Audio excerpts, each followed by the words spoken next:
There are moments in life so severe, so final, so completely beyond human explanation that the only honest thing you can do is stop and listen.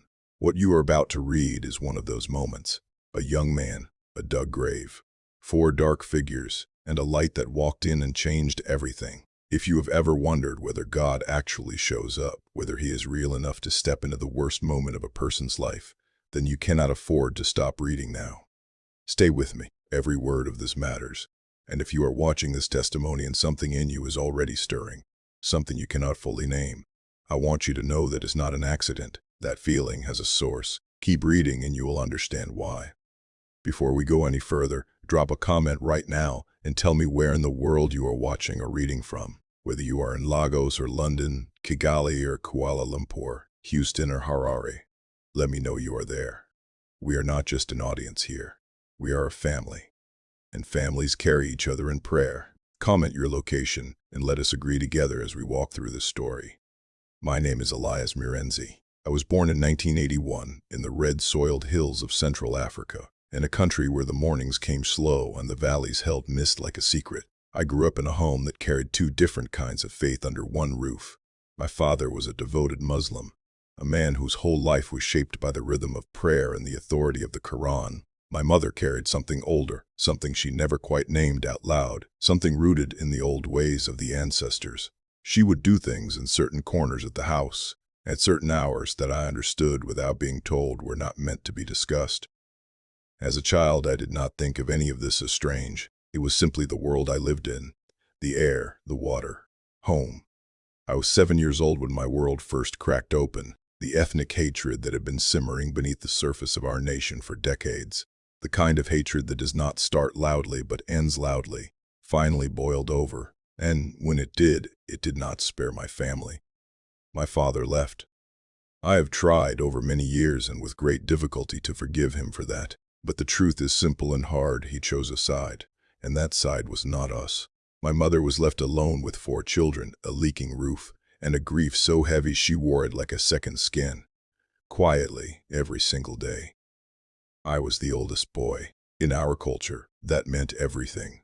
Overnight, without ceremony, without anyone sitting me down and asking if I was ready, I became the man of the house. I was 9 years old, carrying a weight built for a grown man's back. And my thinking changed the way water changes when you pour it. It took the shape of whatever container it found itself in. I stopped thinking like a child. I started thinking about survival. The streets became my real classroom. I learned quickly that the fastest way to put food on the table was to be willing to do what other boys were afraid to do. By 12, I was running small errands for older boys in the neighborhood. By 13, I was selling marijuana. I did not think of myself as a criminal. In my mind, I was a provider. I was keeping my family alive, and through every transaction, every risk, every hungry night, I kept my faith. I prayed my 5 prayers. I memorized more of the Quran than most boys my age. I became known in our local mosque as a young man of knowledge and discipline. There were 2 worlds living inside one skinny teenage boy, and for a long time, I managed to hold them both. It was 2001. I was 19 and still in secondary school. Life had set me back more than once, and I had learned not to be ashamed of that. That particular week, we had a school basketball tournament. I remember feeling something light in my chest about it, the way you feel when life briefly forgets to be hard and gives you a small, uncomplicated thing to look forward to. Before the game, some of us did what we often did in those days. We smoked. It felt like courage then, like it sharpened something in us that the game required. But something went terribly wrong. I was standing on the court, and I felt it. A pulling sensation deep at the back of my skull, like something elastic being stretched, tighter, tighter, and then it snapped. I cannot describe to you precisely what happened in the seconds after that, except to say that the world stopped being the world I knew. The sounds around me grew enormous and unbearable, pressing against my ears like the noise was trying to get inside my head. The people on the court began to look wrong to me. Their faces, their movements, everything about them felt alien and terrifying. I decided in that moment, with complete certainty, that everyone around me had gone insane. And so I ran. I ran off that court and kept running. 3 days later, they told me I was the one who had lost his mind. My family took me to the city's large psychiatric hospital, and I spent the next 9 months inside its walls. The first months I was quiet, cooperative. The doctors thought I was improving, and they eventually released me. But the moment I returned home, something in the environment woke the darkness again. Fellow Muslims from the neighborhood came around me. They meant well, I believe that. And they placed the Quran on my head and recited over me. And instead of finding peace, the madness returned with a force that made the first episode feel like a warning. It came back heavier, louder, more violent inside my own mind. What followed I only know in fragments.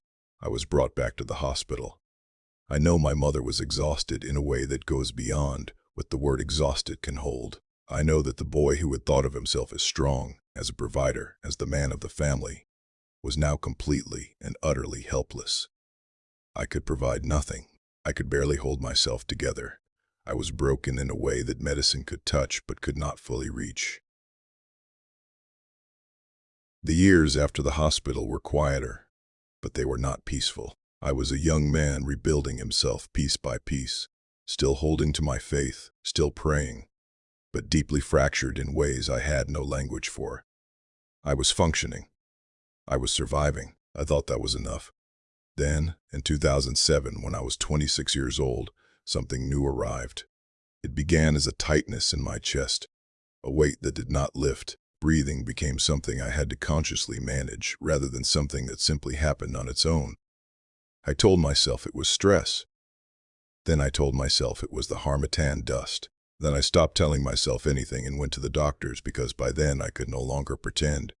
The doctors ran their tests. When they came back to speak to me, they carried the kind of stillness on their faces that people carry when they have already decided there is nothing left to offer. The diagnosis was lung cancer. Not early, not manageable, not something we can work with. 4th stage, the cancer had spread so far and so deep that the doctor spoke to my family plainly. Take him home. Keep him comfortable. Begin preparing. They were telling my family, in the most professional way they knew, to start planning a funeral. I want you to sit inside that for a moment. I was 26 years old. I had already survived a broken family in a broken country. I had already survived madness.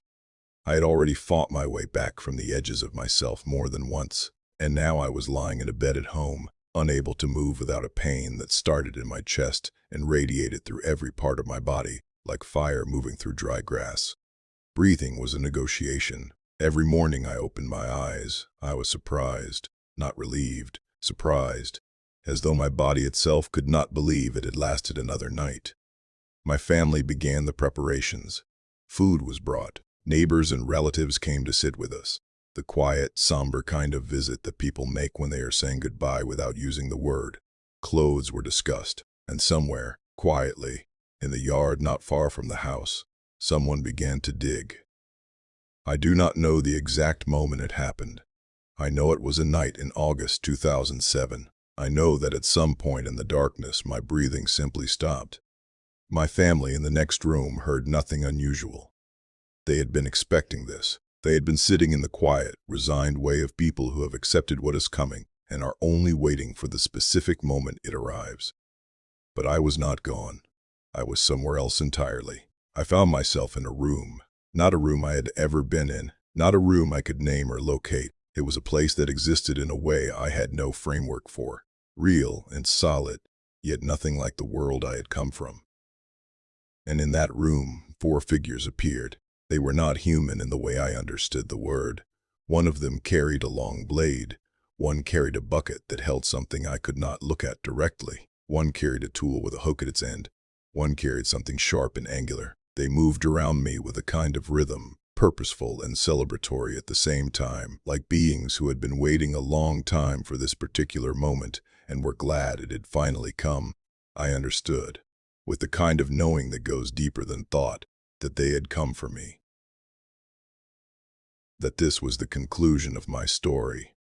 The one with the blade raised it. I had no strength. I had no voice. I could not move or speak or call for help from any direction. In that place I was less than a child. I was nothing. And then the room changed. Light came from the direction of the wall. Not harsh, not blinding, but the kind of light that fills everything without forcing itself. Full and white and gentle, and through that light, a figure entered the room. He wore a white garment and sandals on his feet, and there was something in his presence, something I have tried to describe to people many times, and always found myself reaching for words that are not quite sufficient, that made the four figures withdraw, not gradually, immediately. The way shadows do not slowly adjust to a flame, they simply stop existing where the light is. He stood in front of me, and he was holding something, a large, weighty object, something like a scroll or a book, I cannot be certain. Years before, in my childhood, I had watched a film about the life of Jesus, and looking at this figure now, something deep in my recognition understood what my thinking mind could not fully organize. He opened his mouth. He spoke to me. He revealed to me that he had died for all of humanity, and then he made it specific. He showed me, in the way a person shows you something they need you to never forget, that I was personally among those he had given his life for. He told me never to deny it, and he told me to tell everyone. Then he was gone. What happened next I can only describe as being thrown upward, like a stone launched into the sky, and then falling, and landing hard, and the landing woke something in my lungs, and I began to cough. I coughed and coughed in the darkness of my room, and when my eyes finally opened and focused, the light outside said it was 9 o'clock in the morning. My family was in the next room. The grave in the yard had already been dug. People from the neighborhood had gathered, dressed for what they had come for, ready to do what needed to be done. And I was sitting up, breathing, alive. I need you to understand something before I continue. What came next was not a celebration. There was no neighborhood gathering of relief. There was no welcome back feast. The moment I opened my mouth and told people what I had seen, that Jesus Christ had come into that room, had spoken to me, had healed me, had claimed me, the world I had belonged to turned against me with a fury I was not prepared to face. My father heard the news within 3 days. He was no longer living with us. But a community built on shared faith is a small world, and what I had declared traveled fast, to him and to the men around him. What I had done was not simply a personal spiritual decision. It was a declaration of war against everything he considered sacred, everything that made him who he was, everything that connected our family to our people and our history and our God. He came to the house, not to hold a son who had come back from the edge of death, not to weep with relief that I was breathing. He came with men beside him, and he came with a verdict already settled in his chest before he even walked through the door. He told my mother what I had done was unforgivable. He told her that a son who abandons Islam for the path of the infidel has made himself an enemy of God and of his own blood. He told her, and I stood in the doorway and heard every word, holding the wall to keep myself upright, because I was still barely strong enough to stand, that I had 1 week to recant. He told the men with him that if that week passed without my return to the faith, they would take care of it themselves. I need you to sit with what that means. This was not a figure of speech. I knew my community. I had grown up inside it. I knew the weight of those words, and I knew the history of what happened to people who crossed the line I had just crossed. Men had disappeared for less. Men had been found in places they were not supposed to be found. And here I was, 26 years old, barely recovered from the grave, unable to run if I needed to, unable to fight if they came, being told I had 7 days to choose between my faith and my life. That week was the longest of my existence. I could not sleep properly. Every sound outside the window, a dog, footsteps, a motorbike, made my heart seize up inside my chest. My younger siblings were quiet with a fear that children should never have to carry. My mother moved through the house like someone waiting for an explosion. There was one night in particular, I remember it clearly, where I heard voices outside, low and deliberate, and I lay on my mattress in the darkness and made my peace with God in silence, with my lips moving and no sound coming out, because I was completely certain that this was the night they were coming. They did not come that night, but they came to the church.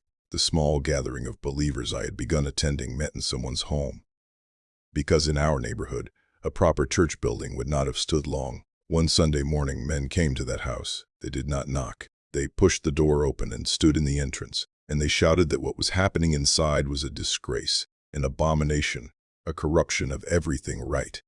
They pointed at me by name. They said it loudly so that every person in that room would hear it and understand. That man there is a traitor. That man there is a dead man who does not know it yet. The pastor of that small gathering stood firm and asked them to leave. They left. But the damage was not just the confrontation. It was what it communicated to everyone present. That following me, praying with me, being seen in my company, carried a cost. And some people, understandably, were not willing to pay it. On a road one afternoon, coming home from that gathering, two men stopped me. I had grown up with them. We had played football in the same dust. We had prayed in the same mosque. We had made the same bad decisions in the same streets. Now one of them held something in his hand, half concealed, half deliberate, and he described to me calmly and with terrible specificity what they would do to my body the next time they found me walking home from a meeting of Christians. He wanted me to carry the image. He wanted it to live behind my eyes where I could not avoid it. I walked away from that conversation shaking so violently I had to sit down in the middle of the road. And I sat there in the dirt, on that road, and I thought about all of it. I thought about how close peace was, how one sentence, just one, could make everything stop, how a single well-placed lie could give me my safety back, my family relationships back, my standing back. I thought about how easy it would be to say I had been confused, that the illness had distorted my thinking, that the vision was a hallucination and nothing more. I thought about how small lie it would be, and how large a relief. And then I remembered the room. I remembered the light entering from where the wall had been. I remembered what he had shown me, that he had come for me specifically, that I was not to deny it, that I was to tell everyone. And I thought about it being powerful enough to walk into a place of darkness and pull a dying man back to life. And I thought, if he was willing to go that far to reach me, then I can sit in this road shaking and still get up and walk home. I got up. The persecution stretched across months and then across years. It was not constant. There were periods of uneasy quiet in between, but it was never fully absent. I was beaten once, on a road at the edge of our neighborhood, by men whose faces I knew and whose names I could have spoken. They did not cover their faces. They did not need to. They left me in the dirt and walked away without looking back, because in their world, what they had done required no concealment. I lay there until the pain allowed me to move, and then I got up, and I walked home, and I kept going. I lost relationships I had built across a lifetime. Family members crossed the road rather than greet me. My name became something people in the mosque used as a warning to young men, held up as an example of what happens when a person loses his way. I heard the things that were said. They found their way to me the way painful things always do. And every time they did, I had to make the decision again. Not once, again, and again, and again, and again. Faith, I learned, is not a single choice. It is the same choice made repeatedly, in increasingly difficult circumstances, until choosing it becomes the only thing you know how to do. And then, slowly, God began to move. My mother watched everything. She had seen me rise from a deathbed. She had seen men try to break me and fail. She had seen something settle inside me that had not been there before, a steadiness she did not have a name for. One evening she sat down beside me and told me she wanted to know more about this Jesus. Not long after that, she knelt in our small sitting room and gave her life to him. The woman whose home had once held the old ways of the ancestors became a daughter of the living God. And then, this is the part that still makes me go quiet, my father came. Alone, without men, without a verdict. He was thin, and he stood at the door, and he looked at me for a long time before he said anything.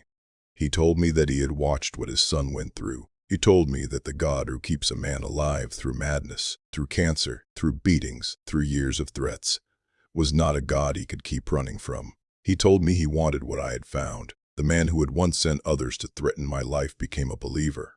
That is not a small sentence. That is not a side detail. That is the entire point. Persecution did not end my story. It became the soil in which other people's stories began to grow. And if you have read this far, and something in you is moving, something warm and insistent that you cannot fully explain, this is for you. You do not need a building. You do not need everything sorted out first. You only need to mean it.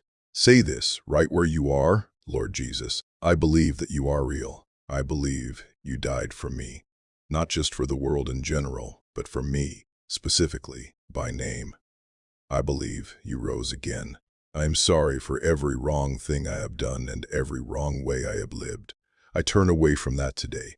Come into my life. Be my Lord. I receive you now, and I will not be ashamed of you. Amen. If you prayed that prayer, you are not the same person you were 60 seconds ago.